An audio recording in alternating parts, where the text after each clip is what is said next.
I was 15 the summer I worked at Camp Echo Pine. It was one of those cheap, no-frills camps out in the northern woods of Maine, cabins with spiderwebbed rafters, bunks that creaked like dying trees, and canoes that hadn't seen a fresh coat of paint since the 90s. But I didn't care. I needed the job, and the pay, modest as it was, beat working at the gas station like my cousin Jeremy. They told us during orientation that Echo Pine was a character-building environment, which I later learned was camp director code for "We can't afford security cameras or more than 2 adult supervisors." There were 6 of us junior counselors, all between 15 and 17. The rest were kids, aged 8 to 12, about 40 in total. I got assigned to cabin 6. 9 boys, aged 9 to 11. I still remember most of their names. Mark, the quiet one. Eli, the smartass. Devin, who never shut up. And Tyler, the kid who wouldn't sleep unless his bunk was directly under the vent. He said the hum helped him feel safe. I didn't get it at the time. The first weird thing happened on the bus ride in. We were still about 20 minutes from camp, driving through endless pine forest. You could smell the sap through the windows, thick and sweet like someone spilled a bottle of syrup. That's when one of the girls, Amanda, I think, looked out the window and screamed. The bus driver nearly swerved us into a ditch. Everyone stood up, looking around, yelling. Amanda swore up and down she saw someone standing in the trees. Not an animal. Not a hiker. A person, tall, thin, dressed in something gray.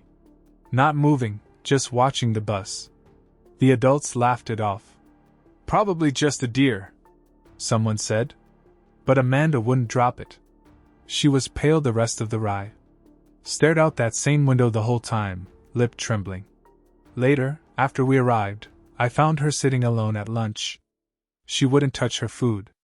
I asked her what she saw, really saw, and she said, "It wasn't just someone standing there. It was waiting. Like it knew we were coming." At the time, I chalked it up to nerves. Kids freak themselves out over everything. But that was before the whispering started. The first night was uneventful, mostly. Just a lot of mosquitoes slapping and homesick kids asking when lights out was. I stayed up late sitting on the cabin steps, watching the treetops sway under the moonlight. It was too quiet out there, no cars, no hum of streetlights, not even crickets. Just the occasional thunk of pine cones hitting dirt. It was maybe 1:30 a.m. when I first heard it. A whisper. Faint. Garbled. Like someone was talking through a wall of water. I sat up straight, trying to figure out where it was coming from. It wasn't inside the cabin. I stepped off the porch and looked around. The trees loomed like black spears in every direction. I couldn't see anything. But the whisper came again. Still quiet, but more insistent now. Like it wanted me to follow. I backed up toward the door. I've never been one to spook easy, but something about that sound turned my stomach. It wasn't just the whisper itself, it was how my body reacted to it. My skin got cold. My jaw clenched on its own. Every hair on my arm stood up like someone just rubbed a balloon against me. Then, just as suddenly, it stopped. No wind. No whisper. Dead silence again. I figured maybe it was just the woods playing tricks. Echoes, animals, I don't know. I went back inside, crawled into my sleeping bag, and stared at the ceiling until dawn. Next morning, 2 of the boys, Tyler and Mark, came up to me looking pale. "Did you hear it?" Tyler asked. "Hear what?" "The whispering," Mark said. "It was outside our window." I asked them what it sounded like, trying not to show how tense I was. Tyler swallowed and whispered. "It said my name. Over and over. Like it was trying to get me to come outside." That stopped me cold. Because no one, not the boys, not the other counselors, knew I had heard it too. I didn't report the whispering. Honestly, what would I even say? "Hey, the trees are talking to us." I'd be laughed out of camp. But I did start sleeping lighter. Kept a flashlight under my pillow. Kept an eye on Tyler, too. He looked shaken, like he hadn't slept at all. The next weird thing happened 3 days in. We were doing arts and crafts at the rec hall. Popsicle stick picture frames, finger paints, lanyards. Boring camp stuff.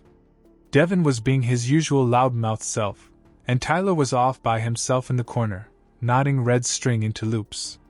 I didn't think anything of it, until I realized all the red string was gone. He'd taken it all. At least 3 full skeins of the stuff, and just tied it into shapes. Circles, loops, figure eights, some just tangled messes. He wasn't even making a bracelet or anything, just tying and tying and tying. I asked him what he was doing. He didn't look up. Just said, "Keeping it out." "Keeping what out?" The whisper. I pressed him more, but he shut down. Clammed up like I wasn't even there. That night, I saw him tying the string around his bunk. He had it looped over the posts, the rails, even the vents. When I told him to stop, said it was a safety hazard, or at least that's what I went with, he begged me to let it stay. He looked like he was about to cry. Said if the string broke, it would know. Again, I didn't know what it was. I just let him keep a few pieces tied on the bunk. Figured it was just a phase. Maybe something he learned from a horror movie. Kids get ideas. But the next morning, I found something tied to my bunk. A perfect red circle, made from that same string, looped around the headboard. No one owned up to it. None of the kids said they did it. And that was the morning Amanda went missing. It was the camp director, Ms. Kearns, who made the announcement. Her voice was too calm. Too rehearsed. Like she was trying to convince herself more than us. Amanda has wandered off. We believe she may have gone hiking alone early this morning. Staff are currently searching the area. There's no reason to panic. Of course, we all panicked. The other girls in her cabin said she hadn't been acting normal. She didn't eat dinner the night before. She'd been pacing by the windows.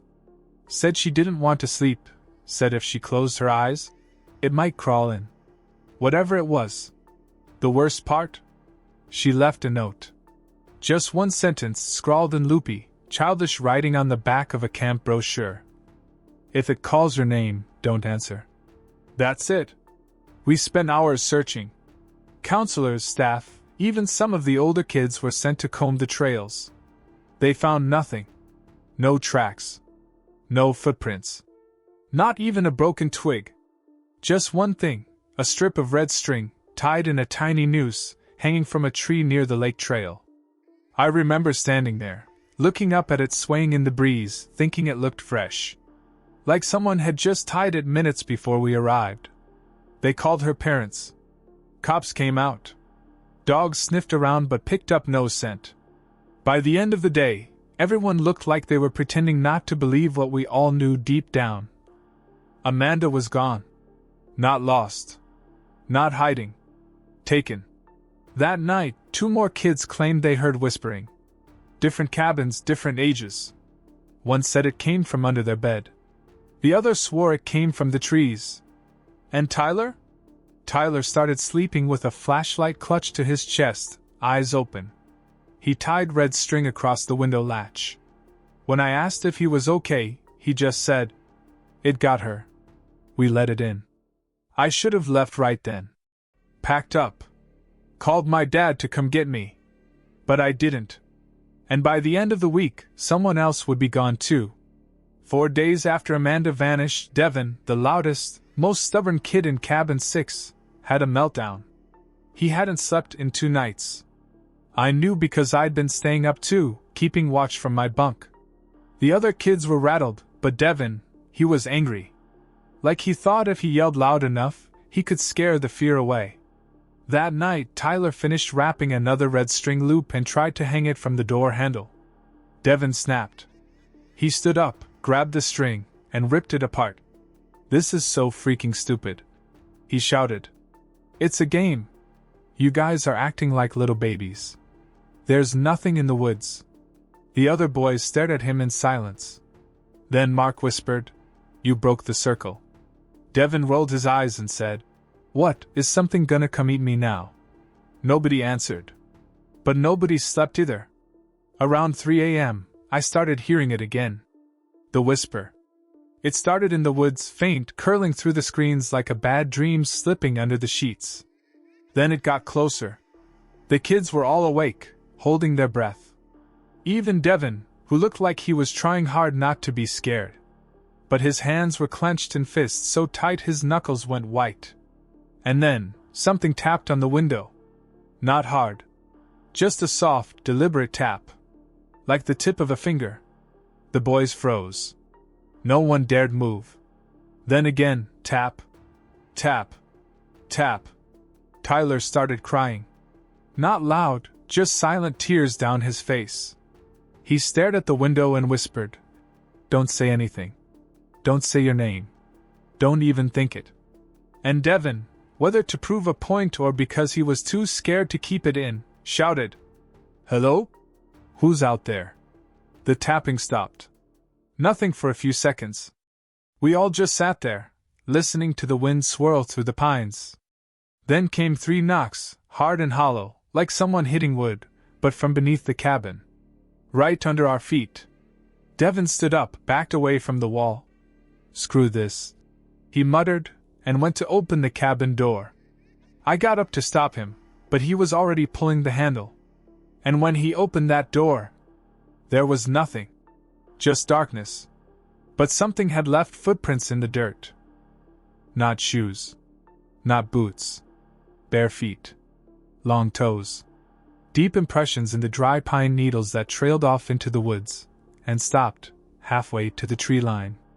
Like whatever made them just vanished. The next morning, Devin was gone. His bed untouched. Shoes still under it. He'd taken nothing. Except, of course, the string he'd broken. After Devin disappeared, everything changed. The counselors stopped pretending nothing was wrong. Ms. Kearns looked like she hadn't slept in days. I overheard her on a walkie-talkie begging someone, anyone, to get more rangers out there. But no one came. Maybe they didn't believe her. Maybe they'd heard about Echo Pine before and decided they wanted no part of it.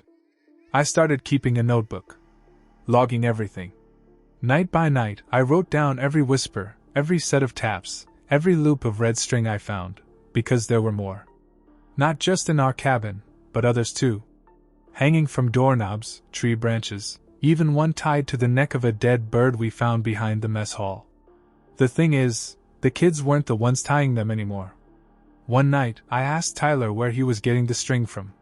He just looked at me and said, "We haven't had any left since Devin took it all. But you've been putting up new ones."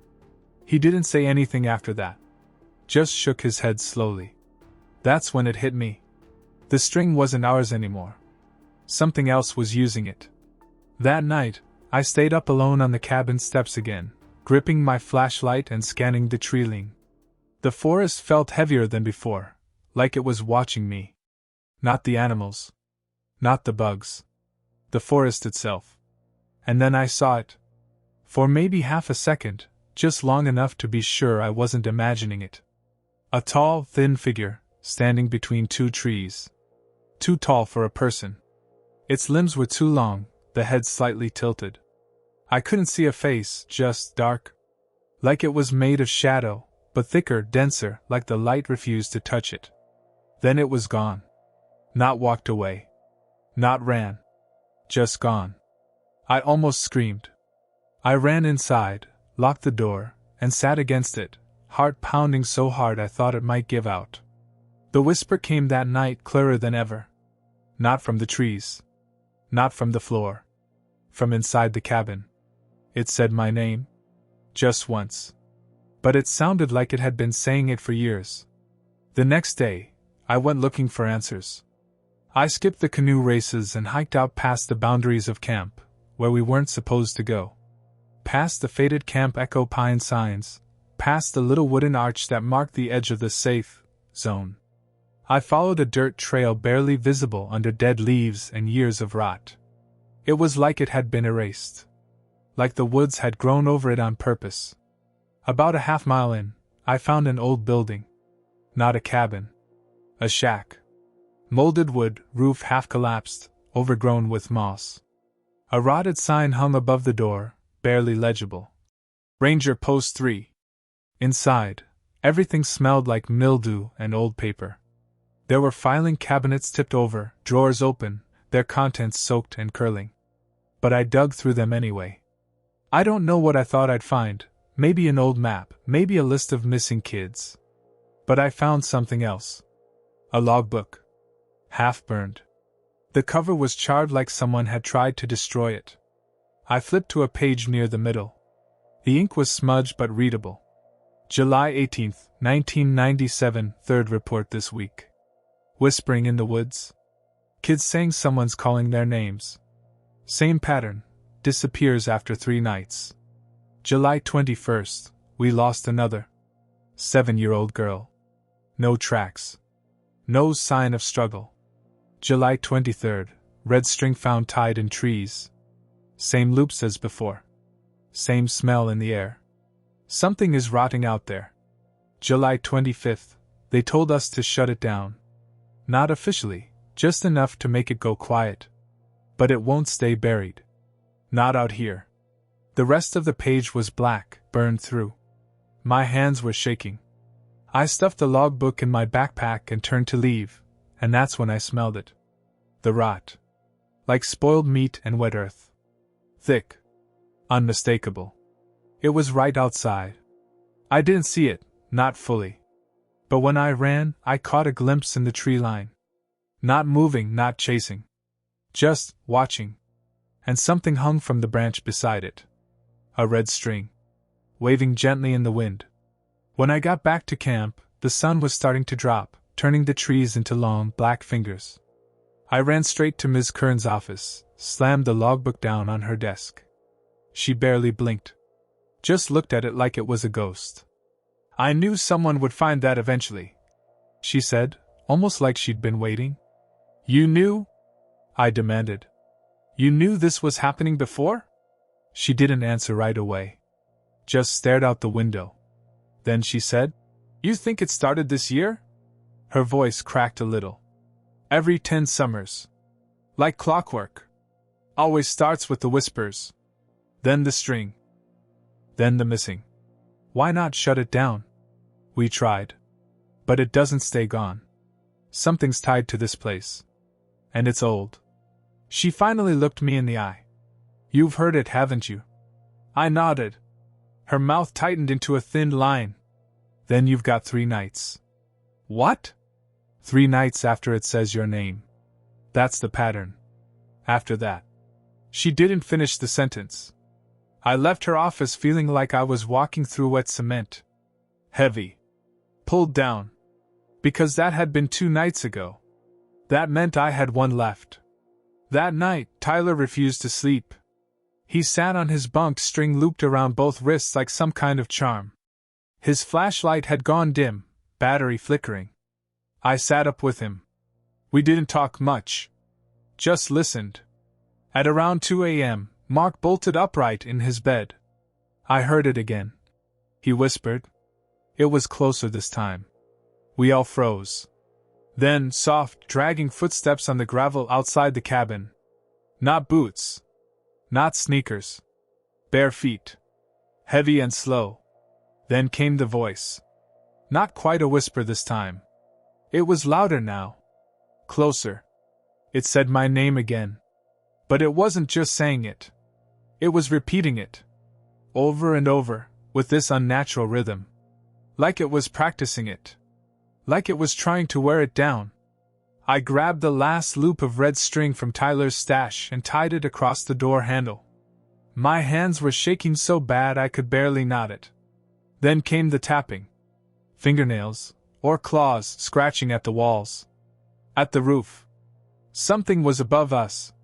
And then we heard the whimpering. Not from us. From the woods. Like a little girl crying. Lost. Just outside the tree line. It's Amanda. One of the boys whispered.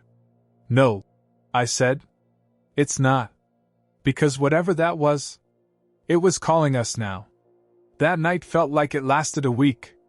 The scratching on the roof turned into shifting, like something was walking up there.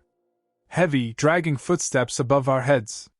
You could hear the weight of it, pressing down on the old boards. At one point, dust rained from the ceiling beams. And then, it jumped. A thud, massive, landed just behind the cabin. Everything shook. The boys screamed. I shoved a bench in front of the door without thinking, like that would do anything. And that's when we heard the voice again, but this time, it wasn't whispering. It spoke clear and low, like it was just outside the wall. Let me in. That's all it said. Once. Like it didn't need to ask twice. Tyler was crying openly now. Mark was curled up in his sleeping bag, eyes shut tight, repeating, "It's not real. It's not real." But the worst was Eli. He'd gotten out of bed. He was walking toward the door. I grabbed his arm. "What are you doing?" His eyes were glassy. His lips moving like he was repeating something under his breath. "She's out there. Amanda's out there." She said my name. I dragged him back.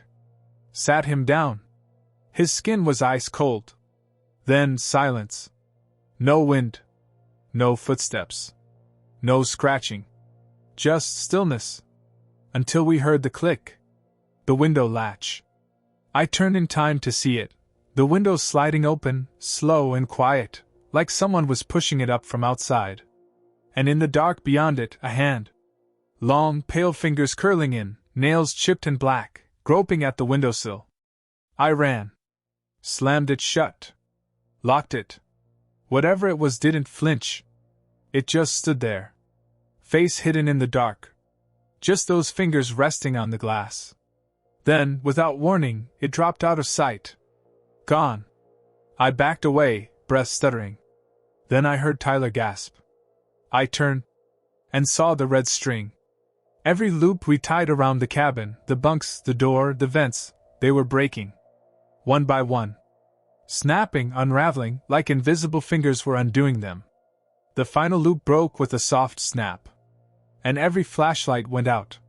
When the flashlights died, the cabin went pitch black. Not just lights out. Dark, swallowed dark. Like something had pressed its hand over the world. We didn't scream. We couldn't. None of us could even breathe. Then we heard the door creak. It didn't burst open. It didn't slam. It just creaked. Slowly. Carefully. Like it was being polite. Like it already knew it didn't need to rush. Tyler was the only one who moved. He grabbed the last loop of red string from under his pillow and shoved it into my hand. "Put it around your neck," he whispered. "Don't take it off." Then he stood up. Faced the doorway. And he spoke to it. I'll never forget what he said. "You already have me. You don't need another." Then he stepped forward. Into the dark. And the door shut behind him. We waited. Minutes passed. Maybe more. Then, the whispering stopped. The pressure lifted. And the lights flickered back on. The string he gave me? I tied it around my neck so tight it left marks. By morning, the Rangers finally showed. They found us all huddled in cabin 6. Shaking. Alive. But Tyler was gone. So was his flashlight. So were the red strings. There was no search this time. No press. Camp Echo Pine closed mid-season. No explanation. No refunds. They bulldozed the cabins. Left the rec hall to rot. But they didn't touch the trees. I'm 25 now. Sometimes I still hear it. Not often. Not loud. But on the worst nights, when I'm alone, and the room is quiet enough to hear the walls creak, I'll hear it again. A whisper in the dark. Saying my name. And the string? I still wear it. Tied under my shirt. Because I don't think it ever really left me. And I don't think it ever let him go.